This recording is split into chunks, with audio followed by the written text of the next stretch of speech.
The moment I saw Susan's silver Lexus pull into my driveway uninvited, I knew my peaceful Thursday morning was about to get complicated.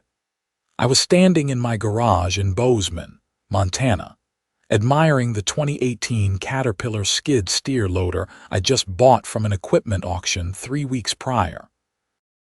The machine was my pride and joy, a compact but powerful piece of equipment that made quick work of any landscaping project I threw at it. I'd already used it to level out a section of my backyard and had plans to rent it out on weekends to make some extra cash. Susan Whitmore, the president of our Meadowbrook Hills Homeowners Association, stepped out of her vehicle wearing a cream-colored parka that probably cost more than my monthly mortgage payment. Her highlighted blonde hair was pulled back so tightly that I wondered if it contributed to her perpetually pinched expression. She was 52 years old and had made it her life's mission to ensure every resident in our development adhered to her interpretation of the HOA rules. "Good morning, Susan," I said, wiping grease off my hands with a shop towel. "What brings you by?" She didn't bother with pleasantries. "Frank Harrison, we need to discuss your civic responsibilities to this community." I suppressed a sigh. This woman had been a thorn in my side since I'd moved into the neighborhood 2 years ago. First, it was my mailbox being the wrong shade of black. Then, my grass was allegedly a 1/4 inch too tall. Last month, she'd sent me a violation notice because I'd left my garage door open while unloading groceries, claiming it was unsightly. "What civic responsibilities would those be?" I asked, setting down my wrench on the workbench. "As you're aware, we're expecting a significant snowstorm this weekend. The Weather Service is predicting 12 to 18 inches. She pulled out her phone and showed me a weather alert as if I hadn't seen the same forecast on every local news channel for the past 3 days. The HOA board had an emergency meeting last night, and we've decided that owners of snow removal equipment have a duty to help clear community spaces." I leaned against my workbench and crossed my arms. "Define community spaces." "The walking paths, the area around the community mailboxes, the entrance to the development, and the driveways of elderly or disabled residents." She rattled off the list like she'd memorized it. "That's interesting," I said slowly. "And the HOA will be compensating equipment owners for fuel, time, and wear on their machinery." Susan's expression hardened. "This is about being a good neighbor, Frank. When you purchased property in Meadowbrook Hills, you agreed to contribute to the community's well-being. Consider it your civic duty." "I read every word of the HOA covenant before I signed," I replied. "There's nothing in there about mandatory volunteer labor or equipment usage." "The board has the authority to implement reasonable measures for the safety and welfare of residents," she countered, her voice taking on that shrill quality it got when someone dared to question her. "Then the board can hire a snow removal company like every other HOA in Montana," I said. "My loader isn't part of the community amenities."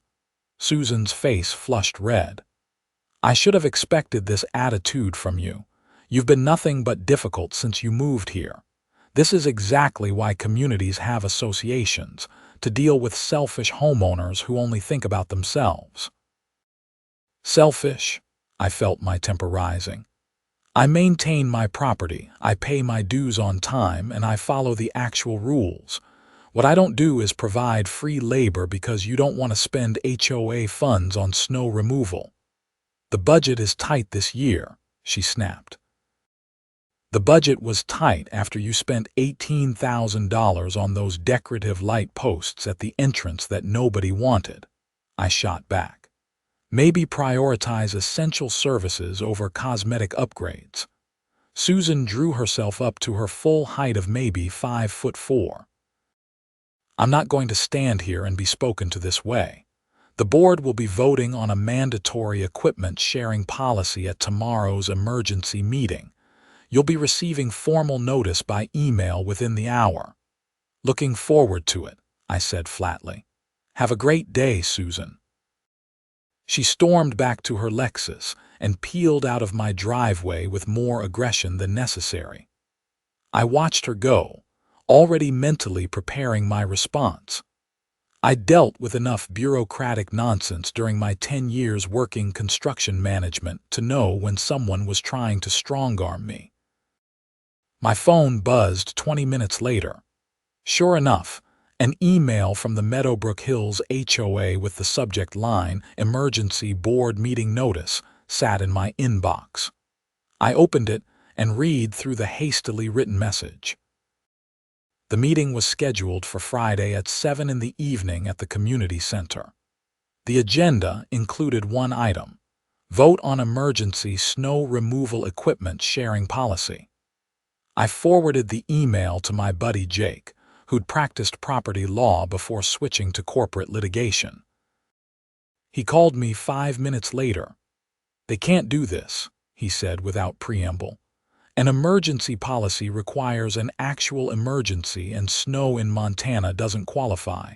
Plus, they need to give proper notice to all residents, not just the ones with equipment." "That's what I figured," I replied.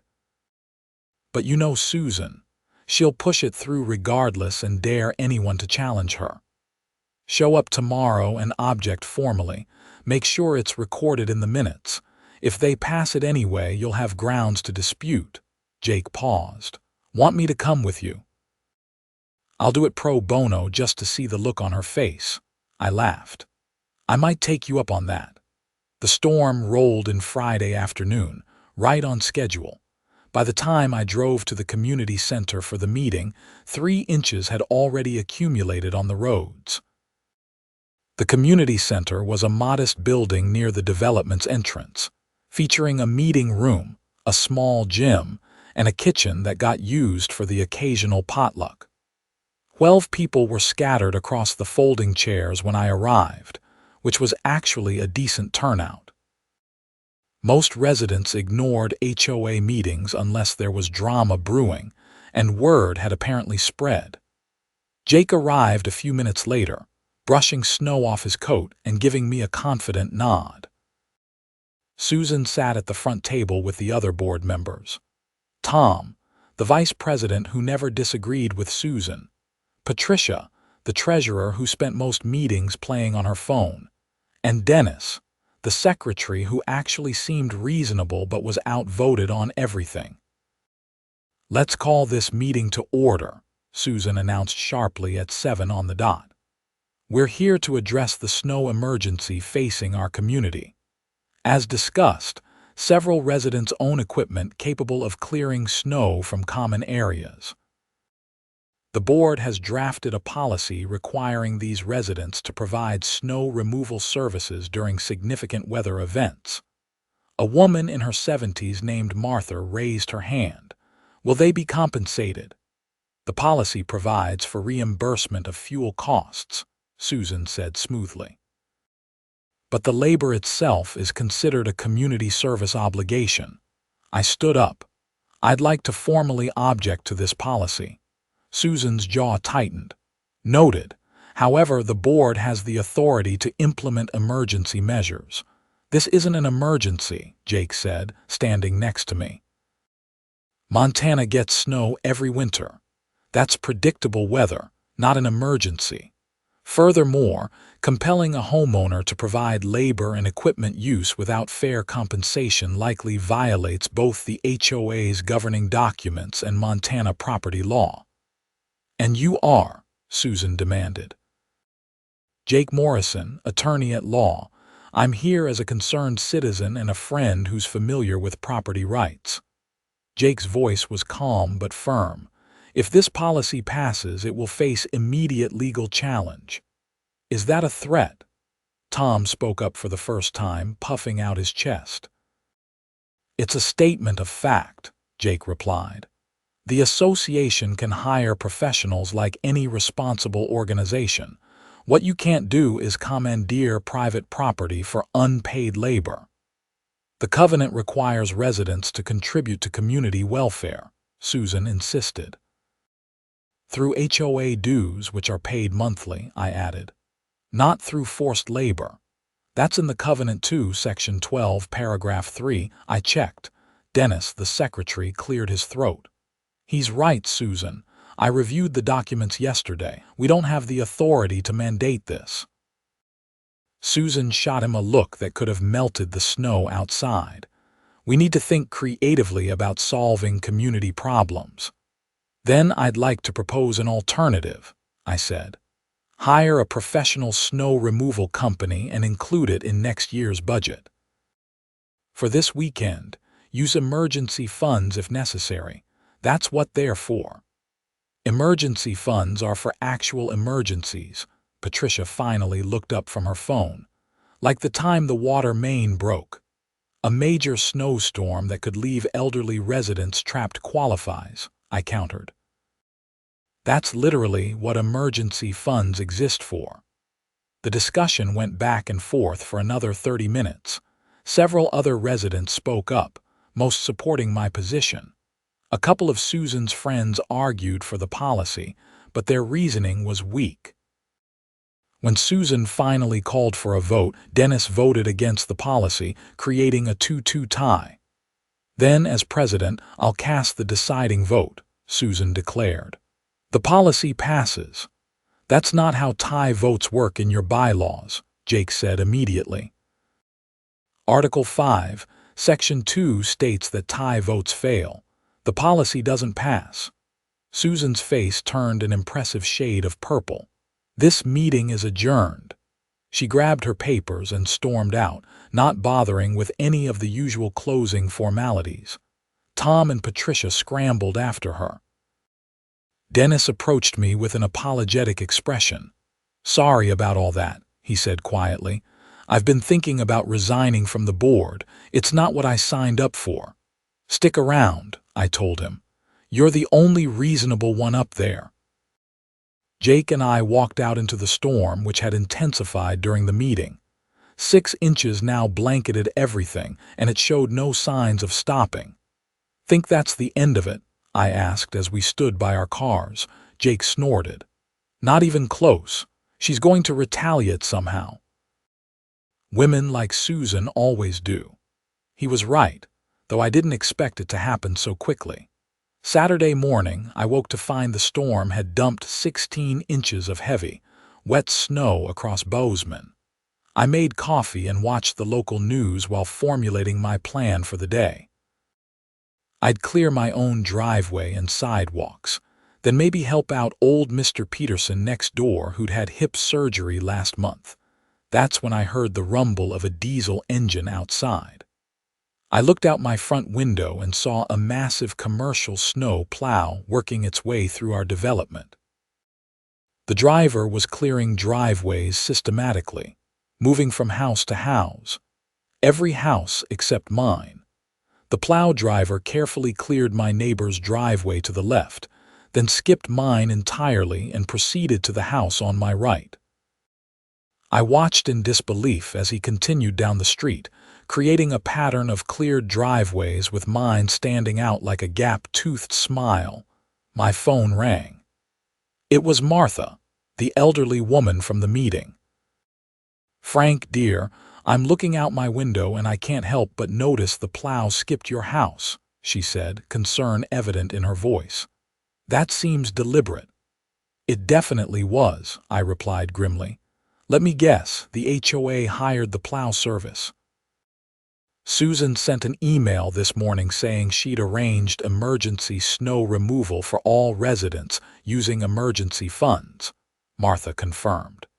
She made quite a point of saying it was for community-minded neighbors. I thanked Martha and hung up, my anger building. This was petty, vindictive, and exactly the kind of behavior I'd expect from Susan. She couldn't force me to use my loader, so she'd weaponized the snow removal service to punish me. I pulled up the email on my phone. Sure enough, Susan had sent out a mass message at 6 in the morning announcing the snow removal service. There was no mention of me specifically, but the phrase, taking care of those who care about their community, was clearly directed at the previous night's meeting. Fine. If Susan wanted to play games, I could play too. I bundled up in my winter gear, walked out to my garage and fired up the loader. The engine roared to life, and I spent a few minutes letting it warm up while I attached the snow blade I'd purchased specifically for this purpose. The machine handled beautifully, and within 20 minutes, I'd cleared my driveway and sidewalk. Then I got creative. My property was surrounded by a wooden privacy fence I'd installed last summer after Susan complained about seeing my motorcycle in the backyard. The fence ran along the entire perimeter of my lot, roughly 150 feet on each side. I carefully guided the loader around the outside of that fence, clearing a perfectly groomed path approximately 6 feet wide. The path went nowhere. It connected to nothing. It served no practical purpose whatsoever except to clear the snow immediately adjacent to my fence line. But technically, I was clearing snow on my property, being a good neighbor, and handling the winter weather responsibly. I took my time, making sure the path was immaculate. I even made a second pass to get it extra clean. By the time I finished, it was nearly noon, and a small crowd had gathered on the street to watch. My neighbor to the right, a guy named Carl who worked from home as a software developer, walked over with a grin on his face. "That's the most passive-aggressive snow removal I've ever seen," he said admiringly. "Susan's going to lose her mind." "I'm just maintaining my property," I replied innocently. "Can't have snow buildup against my fence. Might cause moisture damage." Carl laughed. "Well, if you're looking to help out some appreciative neighbors after you're done being petty, I'd love for you to clear the path to my trash cans. I'll pay you." "Now that's a reasonable request," I said. $50, deal." I spent the next few hours clearing driveways and paths for neighbors who actually asked and offered payment. By 3 in the afternoon, I'd made $400 and had helped out 8 households, including Martha and Mr. Peterson. Everyone was grateful, and several people mentioned that they'd never liked Susan's management style anyway. I was just putting the loader away when Susan's Lexus came flying around the corner, fishtailing slightly on the snow-packed street despite the earlier plowing. She parked halfway up my driveway, blocking it, and practically fell out of her car in her haste. "What do you think you're doing?" she screeched, marching toward me. "Snow removal," I said calmly, closing the garage door, "just like you suggested." You. She sputtered, pointing at the useless path around my fence. "That's not helping the community. I'm maintaining my property. The path prevents snow accumulation against my fence line. It's perfectly legal and entirely on my land. You did this to spite me." "I did this because I own snow removal equipment and I felt like using it," I corrected. "What I didn't do was use it for free labor at the HOA's demand. Big difference." Susan's eyes were wild. "You're violating the spirit of community living. And you're trespassing on my property while blocking my driveway," I replied. "I suggest you move your vehicle before I have it towed." Several neighbors had come out to watch the confrontation. Carl was openly recording it on his phone. Susan looked around, seemed to realize she had an audience, and made a visible effort to compose herself. "The board will hear about this," she hissed. "I'm sure they will. You might also want to explain why the HOA's snow removal service deliberately skipped my house. That seems like discrimination, and I'd hate to have to file a formal complaint about it." Susan opened and closed her mouth several times, unable to come up with a response. Finally, she spun on her heel and stalked back to her Lexus. She reversed out of my driveway so aggressively that she nearly backed into a mailbox. "That was beautiful," Carl said, still recording. "I'm posting this to the neighborhood Facebook group." "Maybe blur out the license plates," I suggested, though I wasn't really concerned. Susan had brought this entirely on herself. That evening, the neighborhood Facebook group exploded. Carl's video got shared dozens of times, with residents split between those who thought I was hilarious and those who thought I was being childish. Susan's supporters claimed I was undermining community cohesion. My supporters pointed out that Susan had deliberately excluded me from snow removal services I'd paid for through HOA dues. That last point was important, and it hadn't occurred to me until a resident named Julie brought it up. She'd copied the relevant section of the HOA covenant about equal access to services and benefits.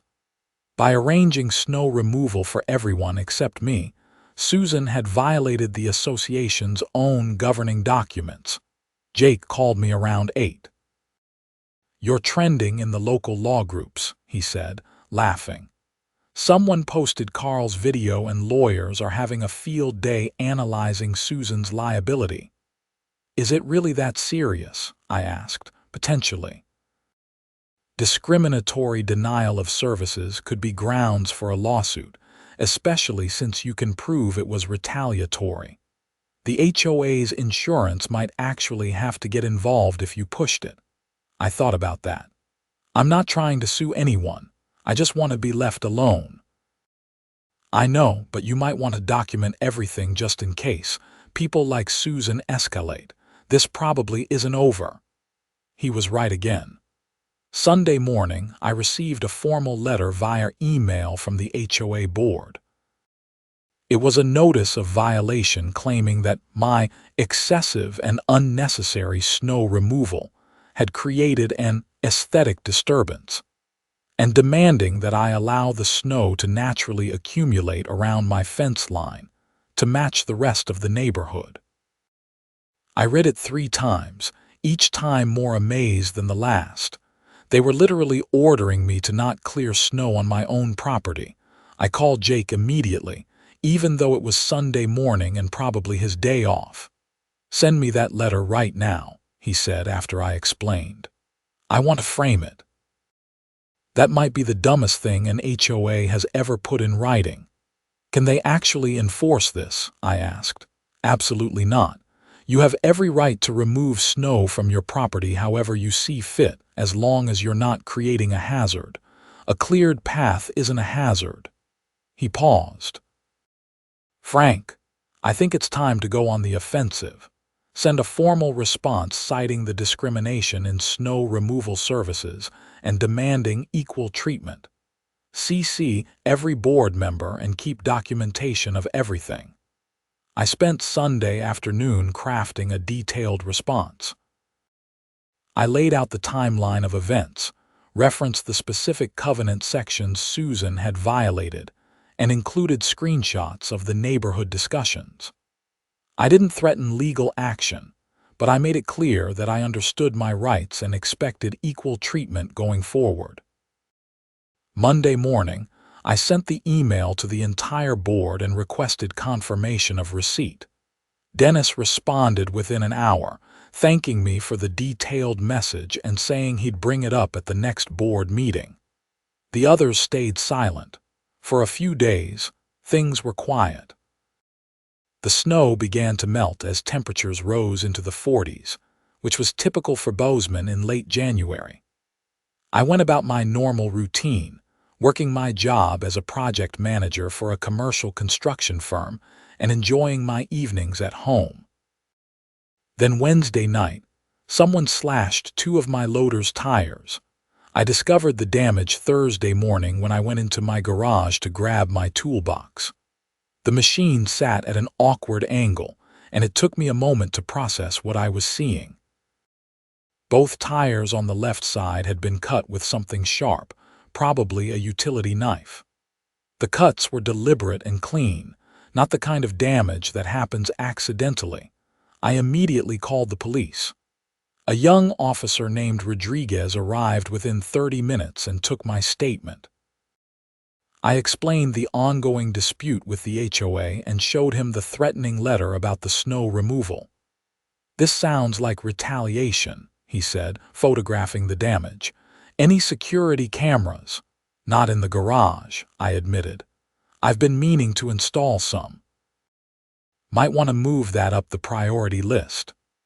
Officer Rodriguez handed me a card.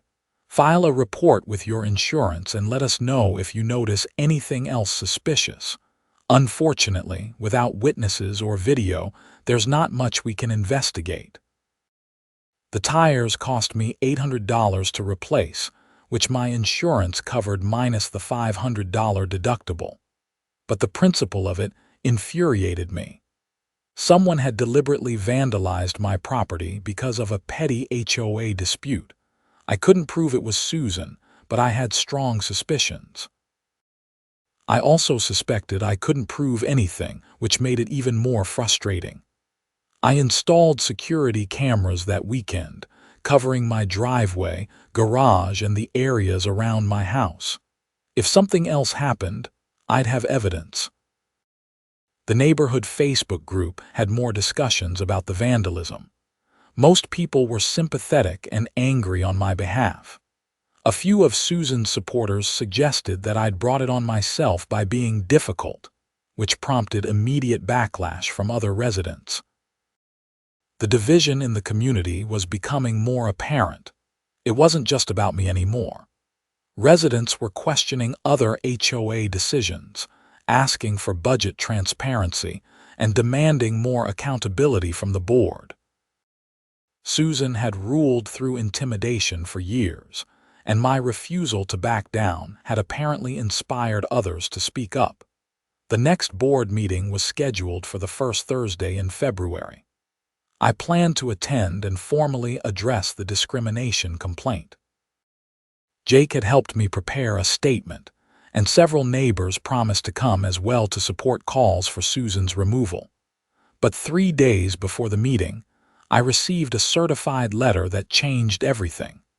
The letter was from a law firm in Billings representing the Meadowbrook Hills HOA. It informed me that I was being fined $5,000 for willful violation of community standards and refusal to cooperate with emergency measures. The letter cited my refusal to provide snow removal services and my deliberate creation of aesthetic disturbances. I stared at the letter in disbelief. $5,000 for clearing snow on my own property and refusing to provide free labor. I called Jake immediately. "They've lost their minds. Forward me that letter right now," he said, his voice tight with anger. "Frank, I think it's time we filed suit. This has gone beyond petty harassment. They're attempting to impose penalties that have no basis in the covenant, and they're doing it through intimidation." "How much is a lawsuit going to cost me?" I asked. "For this, I'll do it mostly pro bono. I'll need you to cover filing fees and administrative costs, maybe $1,500. But I want this case. This is exactly the kind of HOA overreach that needs to be challenged." We spent the next several days preparing the lawsuit. Jake drafted a complaint alleging breach of the HOA covenant, discrimination, harassment, and abuse of authority. We named the HOA as an entity and Susan individually for her role in the discriminatory actions. The lawsuit was filed on Tuesday, 2 days before the scheduled board meeting. We also filed an emergency motion for a temporary restraining order preventing the HOA from imposing any fines or penalties until the matter was resolved. Susan received her copy of the lawsuit on Wednesday morning. I know because she called me at 6:30, screaming so loudly that I had to hold the phone away from my ear. "You're suing me personally," she shrieked. "How dare you? You've harassed me, discriminated against me, and attempted to impose illegal fines," I said calmly. "I'm protecting my rights. This is going to destroy the HOA. The legal fees will bankrupt us." "Then maybe you should have followed your own governing documents," I replied. None of this would have happened if you just hired a snow removal company instead of trying to force me to do it for free. You're a selfish, horrible person, and I'm going to make sure everyone knows it. Feel free.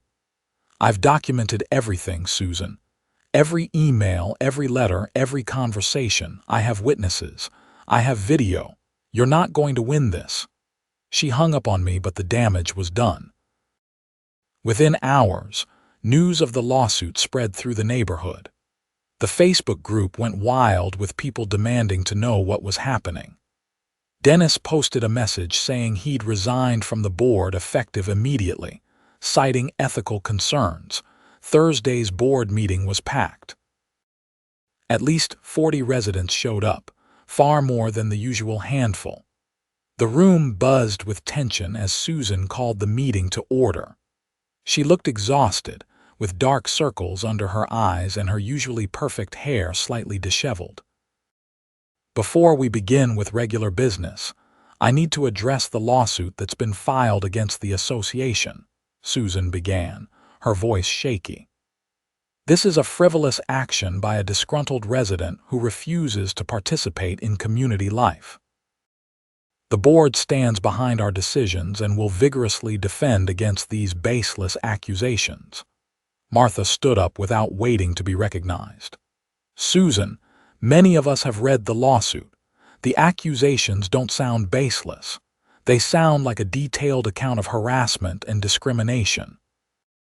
That's a matter of interpretation, Tom interjected. No, it's a matter of documented facts, another resident named George called out. I've lived here for 12 years and I've watched the board become increasingly authoritarian. This lawsuit might be about Frank, but it represents problems that affect all of us. The meeting devolved into chaos. Resident after resident stood up to voice complaints about HOA management. Stories poured out about arbitrary fines, selective enforcement of rules, and intimidation tactics. Patricia tried to restore order by banging her gavel, but nobody paid attention. Finally, a woman named Rebecca, who'd lived in Meadowbrook Hills since the development was built, stood up and raised her voice above the din. I move for a vote of no confidence in the current board leadership, she declared. Specifically, I move that Susan Whitmore be removed as president and that Tom be removed as vice president effective immediately. That's not on the agenda, Susan protested weakly. Any resident can make a motion at an open meeting according to our bylaws, Jake said, standing up from where he'd been sitting in the back. Article 8, Section 4. The motion has been made. Is there a second? Second. At least 5 people called out simultaneously. What followed was the most satisfying hour I'd experienced in months. Resident after resident spoke in favor of the motion, detailing years of frustration with Susan's leadership. A few people defended her, but they were vastly outnumbered. When the vote was finally called, it passed by a margin of 37-5. Susan sat frozen in her chair, her face pale. Tom had already left, slipping out during the testimony. Patricia looked relieved, which suggested she'd been intimidated into going along with Susan's decisions. I'm not done with you, Susan said to me as people began filing out after the meeting. You think you've won, but you've just made yourself a pariah in this community.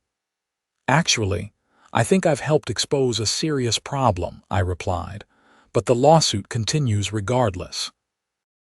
You personally tried to impose illegal fines and orchestrated discriminatory treatment. That's not something a no-confidence vote fixes. She gathered her things and left without another word. The remaining residents elected an interim board on the spot, including Martha as president and George as vice president. Their first action was to suspend all pending fines and violations pending a comprehensive review. Over the following weeks, the lawsuit moved forward. The HOA's insurance company got involved and immediately recognized the liability. They pressured the association to settle, and their own lawyer told Susan that her personal actions had exposed her to significant risk. The settlement was reached in early March. But the real victory came when the new board conducted an audit of HOA finances. It turned out Susan had been approving expenditures without proper oversight for years. While there was no evidence of outright theft, she'd spent money on pet projects and decorative upgrades while neglecting essential maintenance and services. The decorative light posts alone had cost $23,000, not the 18 I'd heard, and had been approved without a proper vote. The audit findings were turned over to a forensic accountant, who discovered that Susan had also been paying her son's landscaping company inflated rates for basic maintenance work. While technically his company was doing the work, the prices were roughly 40% higher than market rate for comparable services. That's when things got serious. The new board filed a complaint with the Montana Department of Justice, alleging financial mismanagement and potential self-dealing. The investigation took months, but by summer, criminal charges were filed against Susan for misappropriation of HOA funds and breach of fiduciary duty. The criminal case moved slowly through the system, as these things do. I attended the preliminary hearing in July, mostly out of curiosity. Susan looked diminished somehow, smaller than I remembered. Her lawyer tried to argue that she'd acted in what she believed was the community's best interest, and that any financial irregularities were unintentional. The prosecutor wasn't buying it. He presented evidence of numerous payments to her son's company, all approved by Susan without competitive bids. He showed emails where Susan had pressured other board members to approve expenditures without proper review. The most damning evidence was a series of text messages between Susan and her son discussing HOA projects and pricing. In September, Susan pleaded guilty to reduced charges. She was sentenced to 2 years probation, ordered to pay restitution of $47,000 to the HOA, and permanently banned from serving on any HOA board in Montana. She avoided jail time by agreeing to a strict payment plan and community service. By then, life in Meadowbrook Hills had improved dramatically. The new board had instituted monthly open meetings with published agendas and financial reports. They'd hired a reputable property management company to handle day-to-day operations. They'd also updated the covenant to include clear procedures for emergency measures and to prohibit forced labor or equipment use. Martha turned out to be an excellent president. She was organized, fair, and actually interested in serving the community rather than controlling it. One of her first initiatives was creating a volunteer snow removal program where residents with equipment could sign up to help elderly or disabled neighbors, with the HOA providing fuel reimbursement and liability insurance. It was the kind of program Susan should have proposed from the beginning. I signed up immediately and spent the following winter helping about a dozen neighbors. It felt good to actually contribute rather than being forced. Several other residents with equipment joined too, and we created a rotation system so nobody was overburdened. My loader became a beloved fixture in the neighborhood. Kids waved when they saw me driving it around. Neighbors would stop by to chat while I was doing projects. I even started that rental business I'd planned, making a few $100 extra most weekends helping people with landscaping and construction projects. Carl and I became good friends. He'd been so supportive during the whole ordeal that I'd helped him build a deck that summer for free. He insisted on providing the materials and beer, which seemed like a fair trade to me.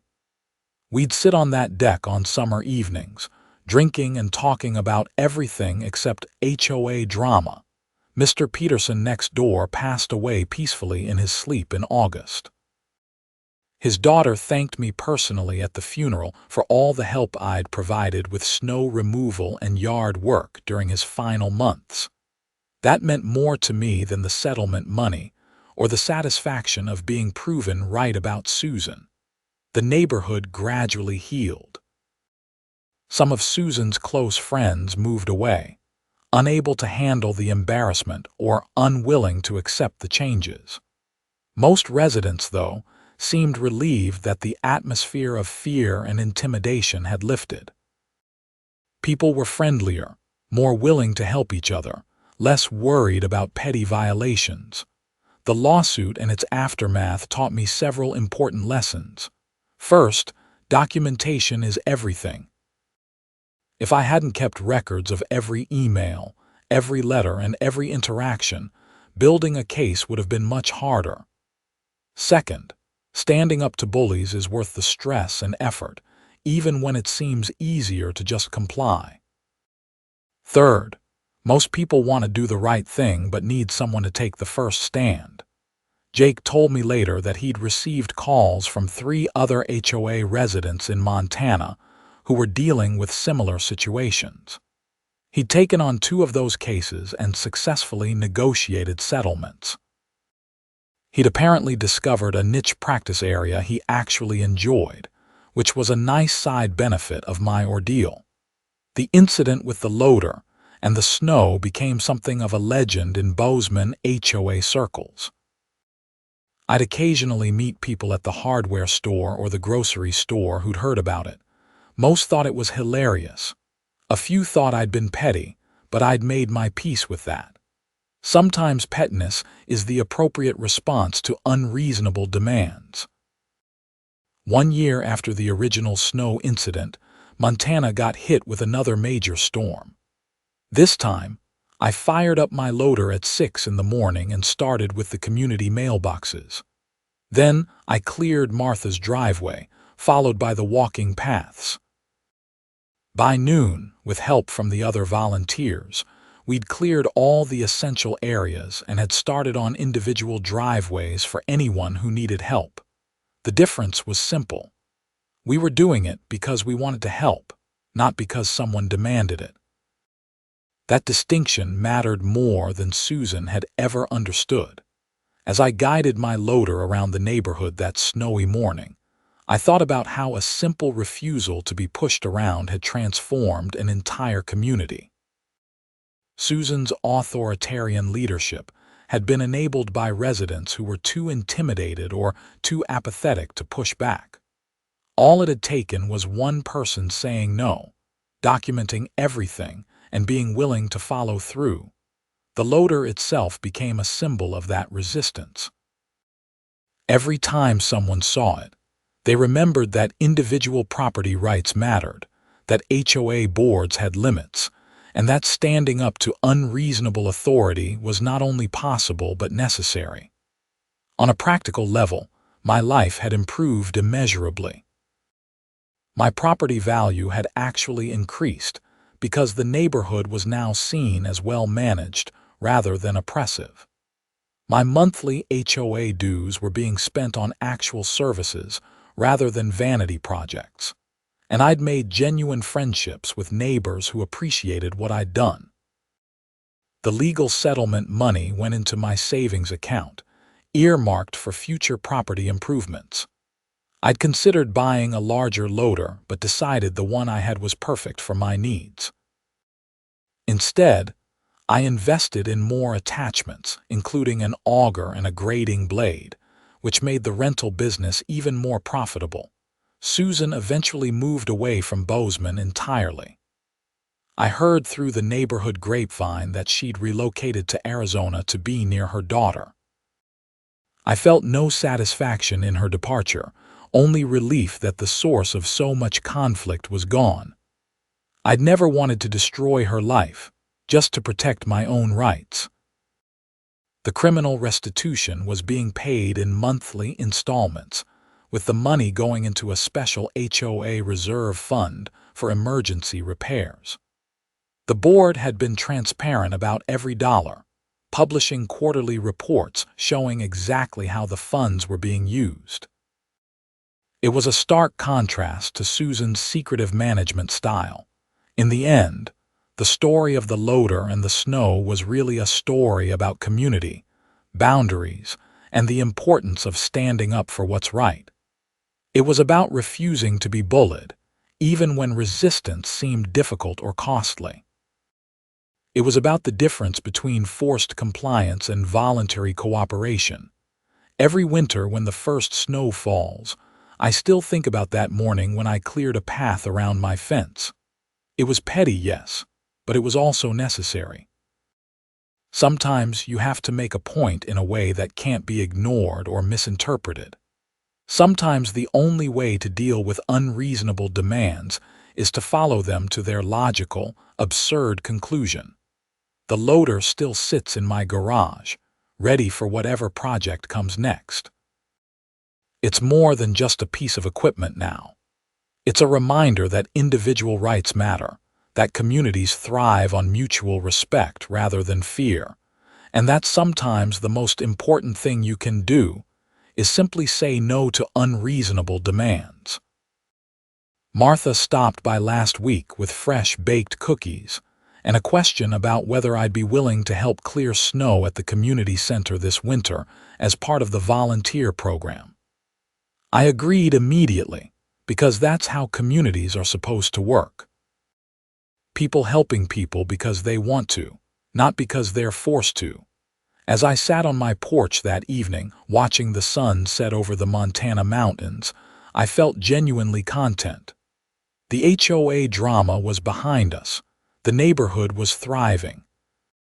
And I'd learned valuable lessons about standing up for myself while still being part of a community. The loader incident had tested me in ways I hadn't expected. It had required patience, persistence, and a willingness to endure conflict for the sake of principle. But it had been worth every uncomfortable moment, every stressful phone call, every hour spent documenting Susan's harassment. Because at the end of the day, I'd helped create positive change not just for myself, but for an entire community. The new board's policies were already being adopted as a model by other HOAs in the area. Jake had spoken at a property law conference about the case, using it as an example of how associations should treat residents. And most importantly, the people of Meadowbrook Hills were happier and more engaged with their community. I never did get to confront Susan directly after her guilty plea. Part of me wanted to hear her admit that she'd been wrong, that her approach had been destructive, that she understood why I'd refused to comply with her demands. But I realized I didn't need that closure. The legal system had vindicated my position. The community had validated my stand. That was enough. The wooden fence I'd cleared around during that first storm still stood, a physical boundary marking my property. But the emotional and legal boundaries I'd established were far more important. They'd set a precedent that residents had rights, that boards had limits, and that abuse of authority wouldn't be tolerated. As winter approached again, I made sure my loader was in perfect working condition. I'd be ready to help my neighbors, to clear the snow, to contribute to the community in meaningful ways. But I'd do it on my terms, as a volunteer offering assistance, not as someone being coerced into free labor. That distinction, that line between voluntary cooperation and forced compliance, was what the whole fight had been about. Susan had never understood it. She'd seen the community as something she controlled, residents as subjects who should obey. The truth was exactly the opposite. The community existed to serve its residents, and board members were supposed to be servants, not dictators. The sun dipped below the mountains, painting the sky in shades of orange and purple. I finished my coffee and headed inside, feeling grateful for my home, my neighborhood, and the hard-won peace that now defined our community. The loader sat ready in the garage, a tool for building and helping rather than a point of contention. Tomorrow I'd start a new project, helping George build a retaining wall in his backyard. Next week, I'd help Martha's son move some landscaping rocks. The weekend after that, I'd volunteered to help clear fallen trees from the walking path after a recent storm. These were the kinds of contributions that made a neighborhood work, freely given and gratefully received. The story could have ended differently. I could have complied with Susan's demands, used my loader to clear community spaces for free, and avoided all the conflict.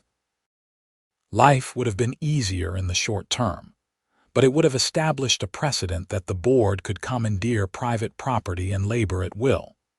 It would have empowered Susan's worst instincts and left other residents vulnerable to similar demands. By standing firm, by being willing to endure harassment and spend money on legal fees, I'd protected not just my own rights but everyone's. That was worth the stress, the conflict, and the temporary unpopularity with Susan's supporters. As I locked up for the night and set the security cameras I'd installed after the tire slashing, I reflected on how much had changed in just over a year. The neighborhood was fundamentally different, healthier, more functional. And all because one person had refused to let an HOA president bully them into submission. The loader had been the catalyst, but the real story was about principle, community, and the importance of standing up for what's right even when it's difficult. It was a lesson I'd carry forward in all aspects of my life, a reminder that individual actions matter and that positive change often starts with a simple refusal to accept unreasonable demands. The Montana winter would bring more snow, more opportunities to use my loader, more chances to help my neighbors. But now those opportunities would come from a place of genuine community spirit rather than forced compliance. And that made all the difference in the world.